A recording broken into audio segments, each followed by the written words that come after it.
tous et bienvenue pour cette nouvelle vidéo, j'espère que vous allez bien et que vous avez passé une bonne semaine parce que comme chaque vendredi je vous propose de partir en voyage avec moi et aujourd'hui je vous ramène en Australie puisque ça fait depuis quelques semaines que je reviens sur notre voyage en Australie, donc petit à petit de la côte ouest à est. Pas forcément dans l'ordre des lieux que nous avons visités, mais voilà, à peu près dans cet ordre d'ouest en est. Et puis la semaine passée, je vous emmenais dans une petite baie ouverte au sable blanc qui s'appelle Hamelin Bay. C'était dans la région de Margaret River et je vous propose aujourd'hui de rester dans cette même région. Et cette région s'appelle Margaret River, mais je vous emmène dans la ville de Margaret River parce que justement Margaret River n'est pas seulement une région ou une ville, c'est une région, une ville et une rivière, d'où son nom, parce que tout commence il y a au moins 200 ans avec cette rivière. En fait, c'est cette rivière qui a donné le nom à la ville, puis à la région. Donc, c'est à environ 277 km au sud de Perth, dans l'état de l'Australie occidentale. Et c'est en fait une ville établie dans les années 1870, 1870, 1890 environ, voilà. Donc c'est dans ces années-là où elle a été fondée et elle a aujourd'hui 6392 habitants. Donc c'est quand même, enfin j'appelle ça une ville, mais c'est quand même une petite ville, mais en Australie elle est considérée plus comme ville que comme un village. Donc cette ville se trouve dans la région du même nom, donc qui porte le même nom, et c'est une région plutôt viticole qui s'étend vraiment sur toute la partie sud-ouest de l'Australie. Je vous mettrai une carte par là pour vraiment que vous voyez cette grande région de Margaret River qui est notamment l'une des régions les plus connues pour ses vignobles, donc pour son vin de grande qualité. Il y a environ 5017 hectares de vignobles, dont 215 caves à vin, qui attirent justement chaque année environ 1,5 million de visiteurs, donc c'est pas négligeable et c'est surtout pour justement ces dégustations de vin.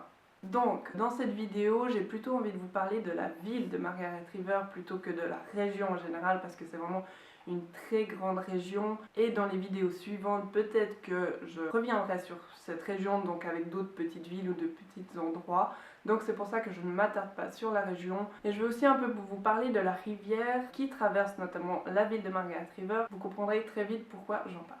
Donc en fait on était de passage à Margaret River aux alentours du 31 décembre et en fait on avait prévu d'y rester 1 ou 2 jours.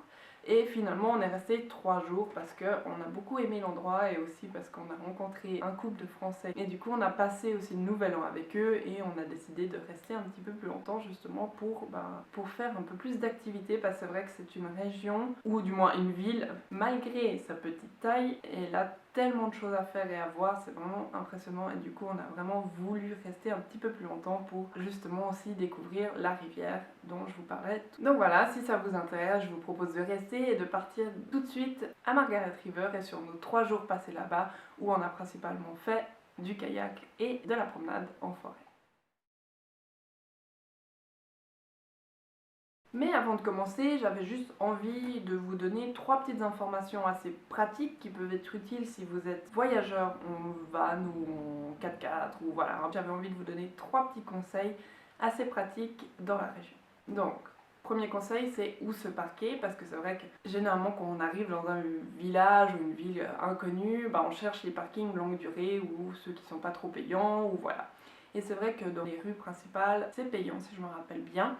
Mais à l'entrée de Margaret River au nord-ouest, donc c'est par là qu'on est arrivé vu que nous on est arrivé depuis le nord, il y a un parc avec un parking, on peut rester parqué toute la journée sans payer et c'est vraiment pratique, il n'y a pas beaucoup de place, enfin oui quand même, il y a une bonne vingtaine de places, même plus je crois, et donc voilà, ça s'appelle le parking du Rotary Park.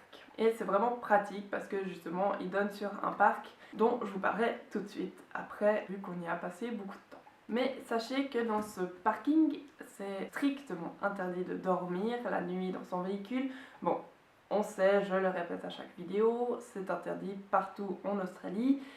Mais on sait que des fois les rangers et les habitants sont assez tolérants, surtout si on reste discret, propre et qu'on part le lendemain. Mais c'est vrai que ici, dans ce parking du Rotary Park, on n'a même pas voulu tenter parce que ça reste une ville considérée comme bourgeoise un peu, et du coup on s'est dit voilà, peut-être les rangers traînent souvent ici le soir ou le matin, et aussi parce qu'il y a beaucoup de panneaux qui précisent le fait que c'est interdit de dormir ici. Mais voilà, mon deuxième conseil pratique, c'est où dormir si vous êtes de passage et si vous n'avez pas envie spécialement de payer un camping ou quoi que ce soit, comme nous, vu que si vous avez vu mon article sur le budget pour 6 mois en Australie, vous saurez que nous avons pratiquement jamais payé pour dormir à quelque part en Australie, sauf peut-être à Perth au tout début avant d'avoir le van, et à la fin à Sydney. On a toujours utilisé les free camps ou se parquer très discrètement dans une ruelle pour partir à 5h30 ou 6h du matin et pour ne déranger personne. Donc ici, à Margaret River, on a appliqué notre façon de voyager aussi. Et du coup, on a cherché où dormir, et c'est vrai que c'est le couple qu'on a rencontré le premier jour qui nous a donné ce petit tuyau. Et il s'agit en fait du parking terrain de BMX, c'est un peu du coin. Je vous mettrai aussi de nouveau une carte pour vous situer, ou sur l'article rattaché à cette vidéo, je mettrai certainement en précision et peut-être aussi de nouveau une image. C'est un parking en guillemets, voilà, c'est pas bituminé. C'est entouré d'arbres et on est assez discret.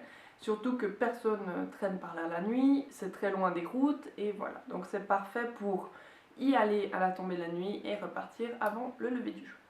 Et mon troisième conseil pratique, c'est en fait, voilà, si vous vous demandez que faire, je vous conseille vraiment d'aller au Tourist Info. Voilà, nous on se rendait toujours là-bas où qu'on aille, parce que c'est vrai que donc, même si on n'achetait pas les activités sur place, faisait pas organiser les attractions par le Tourist Info, c'est vrai que ça donne des idées et aussi des renseignements autres. Donc voilà.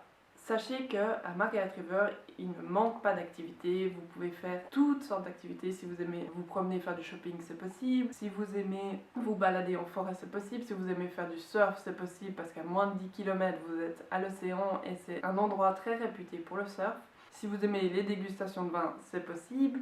Si vous aimez le kayak ou le canoë, c'est possible aussi. C'est ce que notamment on a fait sur 2 jours. Donc voilà, maintenant je vous propose de revenir sur ces 3 jours où on a passé notamment le nouvel an au bord de l'océan. Donc en fait le premier jour, on est arrivé en milieu de journée, environ vers midi 1h je crois, parce que le matin, nous étions au nord, à Kowaramup, où on visitait cette toute petite ville, tout petit village même.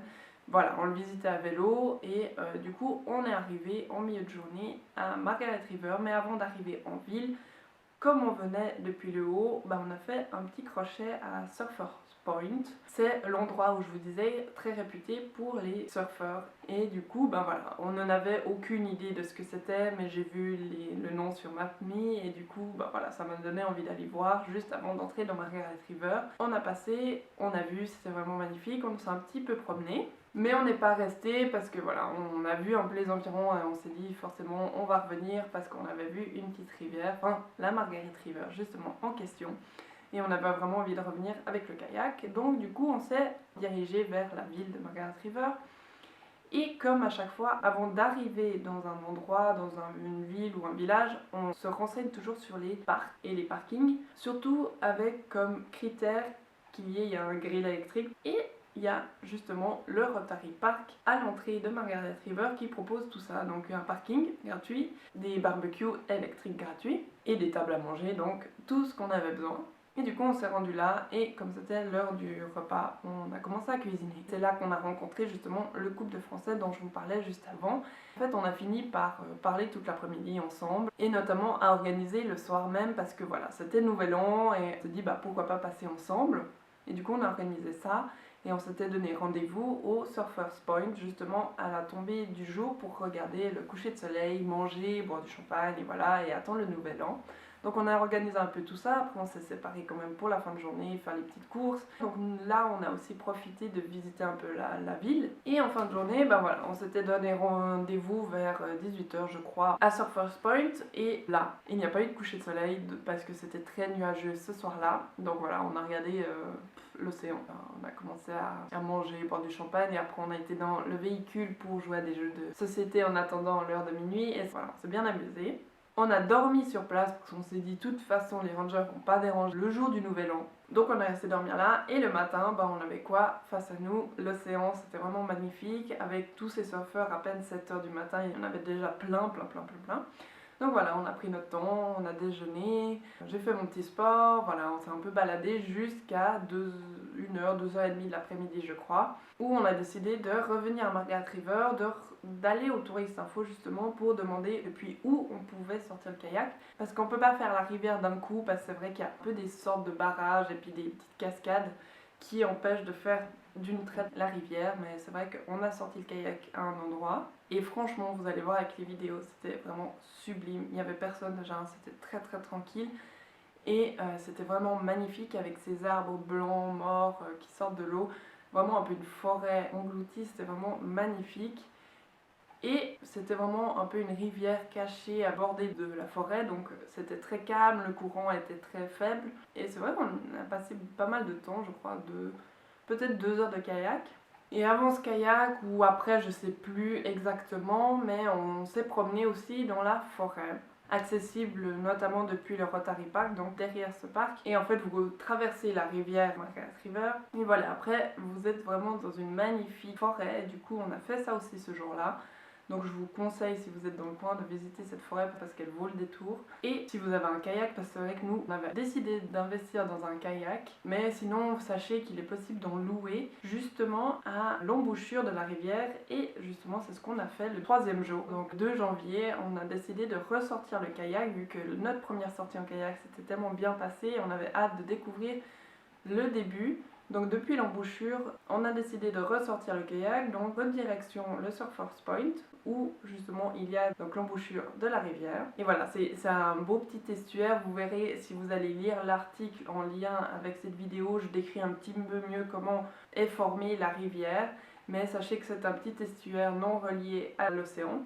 Et en fait ici c'est possible de louer des kayaks ou des canoës si vous n'en avez pas vous-même. Mais voilà, nous on a lancé notre kayak depuis ici, puis on est remonté gentiment et on a vu à peu près les mêmes choses mais très différents quand même. Donc on a vu des arbres morts forcément, mais le lit de la rivière est beaucoup plus large à cet endroit et en fait beaucoup plus aéré sur les collines à côté. Donc on n'est même pas du tout dans une forêt, alors que quand on met le kayak à l'eau depuis la ville, c'est vrai qu'on est vraiment dans la forêt. Alors que si on commence à l'embouchure de la rivière, on est beaucoup plus aéré, on voit les collines, on voit au bout d'un moment il y a des ruines un peu d'une vieille maison, il y a même des maisons récentes. Enfin voilà, c'est resté tout aussi beau, mais un petit peu plus compliqué parce qu'il y avait plus de courant et plus de vent. C'est vrai que bégayer au sens contraire du courant, c'est assez difficile et assez fatigant au bout d'un moment, donc je crois qu'on a fait un peu moins longtemps que la première fois, mais c'était une tout aussi belle balade et je vous recommande aussi d'aller faire un tour là-bas. Optez peut-être pour la location, ça vaut vraiment la peine, je vous conseille vraiment d'aller vous balader sur la célèbre Margaret. Donc voilà, je vous propose de regarder un petit peu des images et des vidéos en musique, comme ça voilà, vous vous imprégnez un peu de l'atmosphère et de l'ambiance de Margaret River.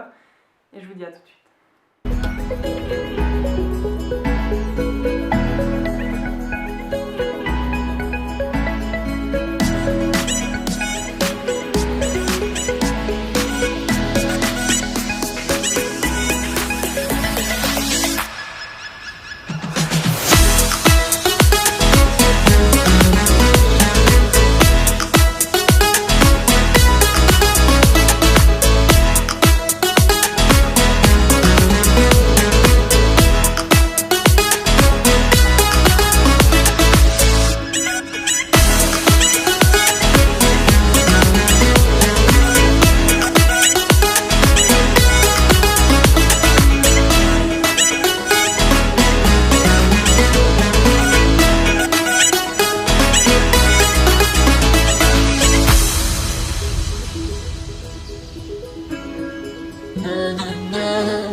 terminée. J'espère qu'elle vous a plu. Si c'est le cas, n'hésitez pas à liker, à vous abonner à ma chaîne parce que ça fait toujours plaisir et surtout d'enclencher les notifications avec la petite cloche, comme ça vous serez toujours au courant de mes dernières publications. En attendant, la semaine prochaine, je vous laisse regarder mes vidéos précédentes. Et voilà, je vous dis à très bientôt, un bon week-end, une belle journée. Bye bye.